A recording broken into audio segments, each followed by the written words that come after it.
Oh shit! You're not fastest car in the world. 0 to 100, what? 0.1 second? Yes.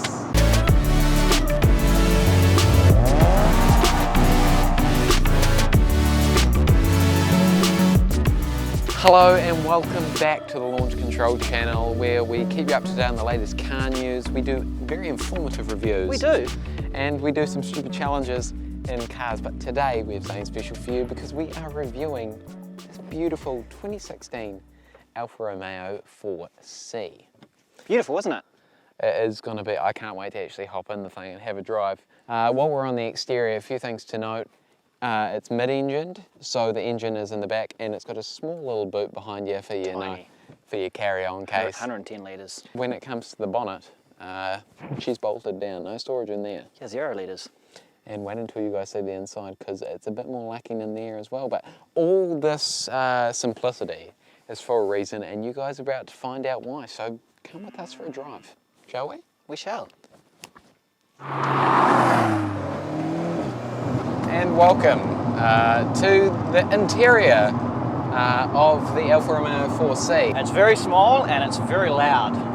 She is indeed. The whole idea of this car was about the power and weight. Like, it's actually got quite a small engine in the back. It does, it does. It's only a 1.75 in the back.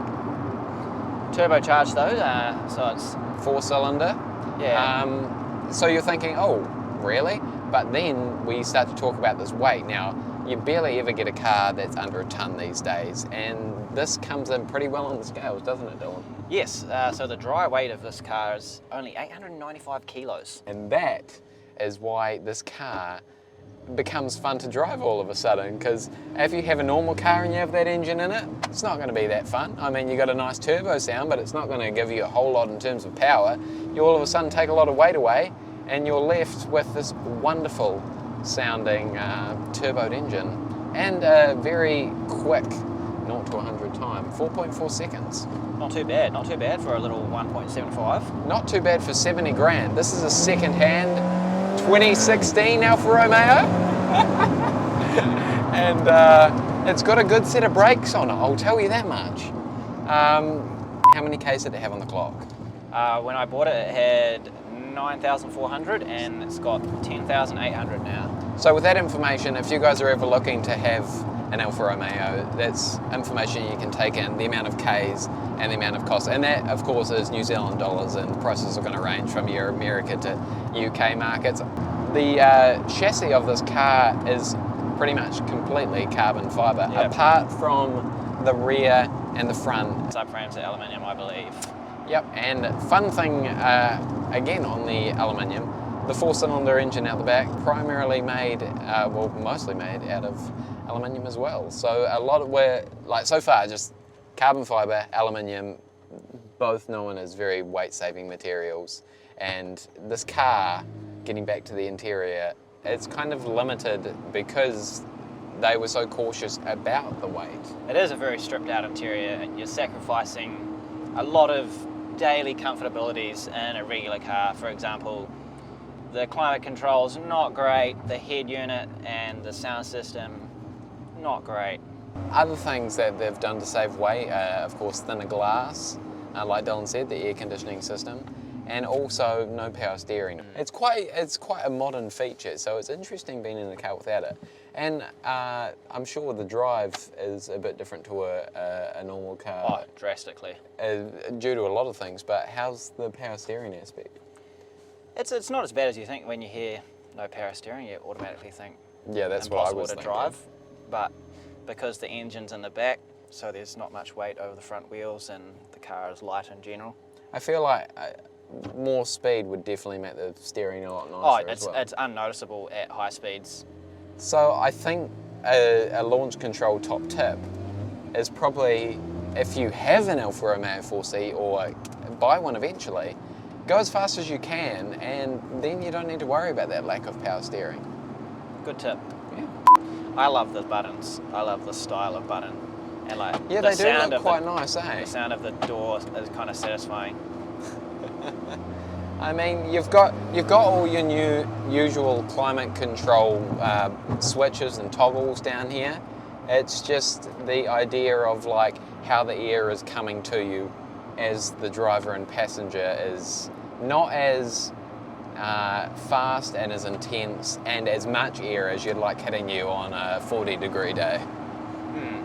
The heat works great because the motor's just behind you, so most of the time it's warm in here anyway. Yeah, so you're saving some of that petrol, not heating up your car. Exactly, go for it.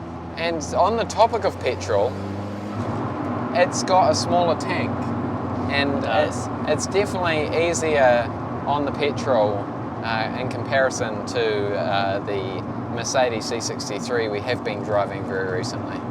Oh, it is miles better. My wallet thanks me for it immensely. It's still a fun car, you still got the power, but being 4-cylinder, you're saving yourself a lot of time and money at the pump. Time and money at the pump. There's the turbo, that's what we like to hear. Yeah. And to finish off the internal features, the steering wheel, it's not too intense, you know, it's just your casual. It looks nice, I like the shape of it. Personally, I hate the steering wheel and I might change it. Oh wow. It promotes a 10 and 2 driving style as opposed to a 9 and 3, and if you have your fingers at 10 and 2 and you're holding onto the wheel, my fingers I find them being leant on and it hurts a little bit. First world problem, but in a $70,000 car. That's fair enough. I just like the bottom of it. I like how it's flat at the bottom. I love how it looks, and I mean, probably it's just not the most comfortable steering wheel to use. Yeah. Fair enough. We've got a very basic radio system, but at least you've got a radio with a limited but digital display. And then all you got is your gears down here. So you got R for reverse, N for neutral, 1 for... 1 is just drive. It is pretty much automatic. And then you've got AM, and that's when you can put it into the flappy pedal gearbox. But on the topic of flappy pedals, you're not really a fan. Yeah, the flappy pedals are poorly made, really bad materials. Just a bit cheap. Yeah, crappy plastic. I'm going to have to upgrade to some carbon fibre ones eventually, I believe. Well, soon enough, we're going to need to do one of your infamous modifications updates. Oh, I'd say so.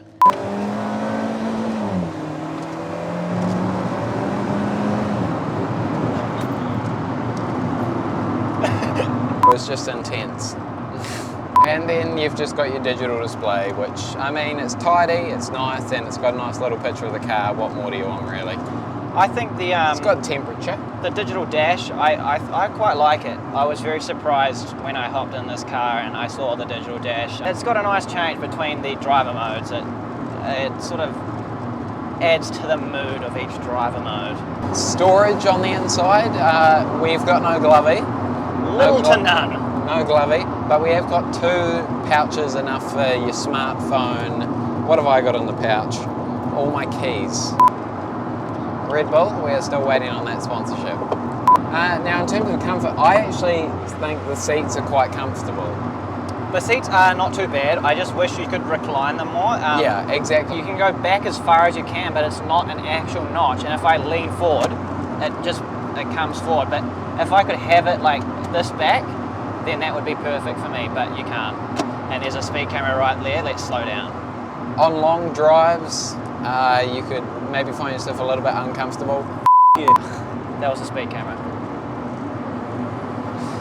As I was saying, I like the finishing on the seats. Like, they try to be as comfortable as they can for the space that's available. I think the seats look nice too. They're black leather with red stitching. It looks nice. Yeah, there's not actually really enough room to recline. You could probably get another half degree out before the seats if you could, you know, touch the now back. there's heaps of room, look. Yeah, fair. But in terms of comfort due to the ride, how's the ride? You know, it's a bit bumpy, but I have to say extremely stiff. I've been in worse. So the Alfa has a twin clutch transmission. So it shifts pretty quickly. It's no PDK, but it shifts pretty quickly. Nice 6-speed gearbox. It's nice. Yeah. I was actually pleasantly surprised with how well it is for a low production car. The car has 237 brake horsepower, which is good for a small car. Yeah, that's good for this little 895 kilo car. And that can take us to a top speed of what's our top speed, Ruben? I have that figure for you right here. It's 257 kilometers per hour, which I mean, that's more than enough. More than enough. The one main thing that I feel like if they spent a bit more time at the drawing board, they could have done a little bit better, is your rear visibility. There's a little tiny window here which works well for the rear vision mirror, and you can see the cars behind you. That's all you really need. But for backing, or it's terrible checking your blind spots, to back into a car park. I mean, there's like 2 little vents out the side of the motor which I can just see my blind spot out of on the left side, but on the right side I have to stick my head out like that to see the blind spot. The driving god himself, Mr. Jeremy Clarkson, said you cannot be a true petrol head unless you own an Alfa Romeo, and that's why I was so happy when Dylan said, I've bought an Alfa Romeo. He was looking at Porsches, he was sending me cars every other day saying, like, what do you think of this? I always had something bad to say. Just because I wanted to give real advice. I didn't want him to jump into anything. And when he said he's bought an Alfa Romeo 4C, I had only a smile on my face because I know that this is a driver's car, and it gives you one of the best driving experiences, because if you're keen on driving, no power steering, you should semi-enjoy the experience. I do enjoy getting down to the raw experience of driving. This is what this car provides. It is, definitely. I tinted the windows. Renault Clio. Oh shit! You know, fastest car in the world. 0 to 100, what? 0.1 second? Yes. Cannot believe it. One day, we're just gonna have to get a Clio. Clio coming soon, guys. Design is where I am eternally happy. I love talking about car design. Look at the side profile, it's delightful. And I mean, I'm not a fan of the spider eye headlights. Neither. And you can get a 4C with just more casual and normal headlights. Yes, the Spider 4C, the soft top, the soft top 4C comes with the non-spider headlights. Yeah, but in terms of the rest of the style, there is nothing else that I don't like about this car.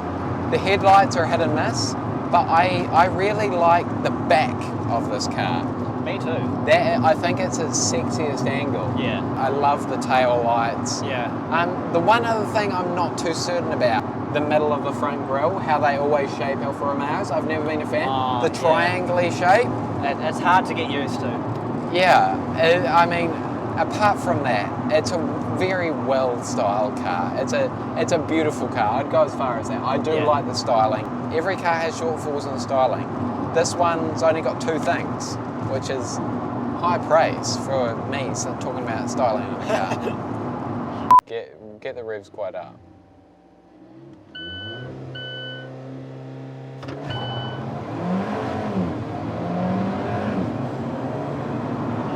I enjoyed that launch control. Guys, we have to apologise for the darkness. You merely adopted the dark. I was born in it, molded by it. And the grainy image. We got a bit carried away with the car. It's been a rough day. We're going to finish it up. Just with me in the driver's seat.